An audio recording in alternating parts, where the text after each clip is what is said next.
നമസ്കാരം. ചർച്ച് അപ്ഡേറ്റ്സിലേക്ക് സ്വാഗതം.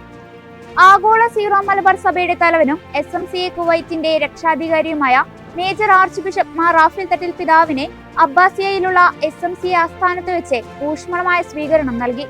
November 13 SMCA ഹാളിൽ വെച്ച് നടന്ന യോഗത്തിൽ general secretary Shri George Joseph സ്വാഗതം ആശംസിച്ചു. കുവൈറ്റിലെ സീറോ മലബാർ വിശ്വാസികളുടെ അൽമായ സംഘടനയാണ് SMCA. കുവൈറ്റ് സീറോ മലബാർ വിശ്വാസ സമൂഹത്തിന് നൽകുന്ന നല്ല മാതൃകകളെയും സീറോ മലബാർ പാരമ്പര്യങ്ങളെ മുറുകെ പിടിച്ചുകൊണ്ട് സമൂഹത്തിനും കുവൈറ്റ് വികാരിയേറ്റിനും നൽകുന്ന സംഭാവനകളെയും major archbishop Mar Raphael Thattil അഭിനന്ദിക്കുകയും ചെയ്തു. പ്രത്യാശയുടെ തീർത്ഥാടകർ എന്ന പ്രമേയവുമായി ഫ്രാൻസിസ് മാർപ്പാപ്പ പ്രഖ്യാപിച്ച 2025 ജൂബിലി വർഷത്തിൽ റോമിലേക്ക് യുവജനങ്ങളുമായി തീർത്ഥാടനം നടത്തുവാൻ കൊളംബിയൻ സഭ കൊളംബിയയിലെ ബൊഗോട്ട അതിരൂപതയുടെ ആഭിമുഖ്യത്തിലാണ് യുവജനങ്ങളുമായി ജൂബിലി തീർത്ഥാടനം ഒരുങ്ങുന്നത്. ഇൻസ്റ്റിറ്റ്യൂട്ട് ഓഫ് അഡോളസെന്റ് ജീസസുമായി സഹകരിച്ച് അതിരൂപതയുടെ ഡയക്കനേറ്റ് ഫോർ ഹോപ്പ് ഒരുക്കുന്ന തീർത്ഥാടന യാത്രയിൽ നിരവധി യുവജനങ്ങൾ പങ്കുചേരുമെന്നാണ് സൂചന. ഇത് കൃപയുടെയും ക്ഷമയുടെയും വർഷമാണെന്നും വിശ്വാസത്തിന്റെയും അനുരഞ്ജനത്തിന്റെയും നിരവധി അടയാളങ്ങൾ നിറഞ്ഞതാണെന്നും ജീസസ് അഡോളസെന്റ് ഇൻസ്റ്റിറ്റ്യൂട്ടിന്റെ പ്രതിനിധി ഫാദർ എഡ്വിൻ വേഗ മച്ചാഡോ പറഞ്ഞു. ആഗോള പ്രസിദ്ധിയാർജിച്ച മരിയൻ തീർത്ഥാടന കേന്ദ്രമായ വേളങ്കണ്ണി ബസിലിക്ക പരിസരത്ത് നടക്കുന്ന ദുരാചാരങ്ങൾക്ക് കർശന വിലക്കുമായി ദേവാലയ അധികൃതർ.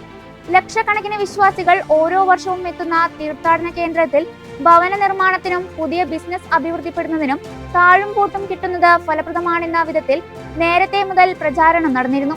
എന്നാൽ ഇത്തരമൊരു രീതി തീർത്ഥാടന കേന്ദ്രത്തിൽ ഇല്ല എന്ന് വിവിധ ഭാഷകളിൽ അർപ്പിക്കുന്ന വിശുദ്ധ ബലിയർപ്പണത്തെ തുടർന്ന് വൈദികർ മുന്നറിയിപ്പ് നൽകിയിരിക്കുകയാണ്.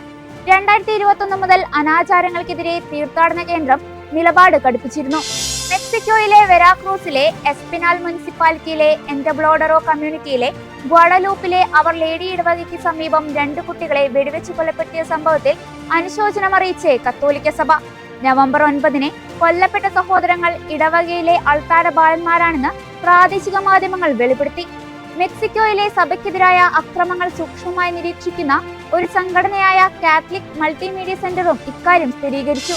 ക്രിസ്തുവിന്റെ സഹോദരങ്ങളായ ഭവനരഹിതരും പാവപ്പെട്ടവരുമായ മനുഷ്യർക്കു വേണ്ടി സേവനമനുഷ്ഠിക്കുന്നവർ ദൈവത്തിന്റെ കരുണയുടെയും സഹാനുഭൂതിയുടെയും ആർദ്രതയുടെയും മുഖമാണ് വെളിപ്പെടുത്തുന്നതെന്ന് ഫ്രാൻസിസ് പാപ്പ.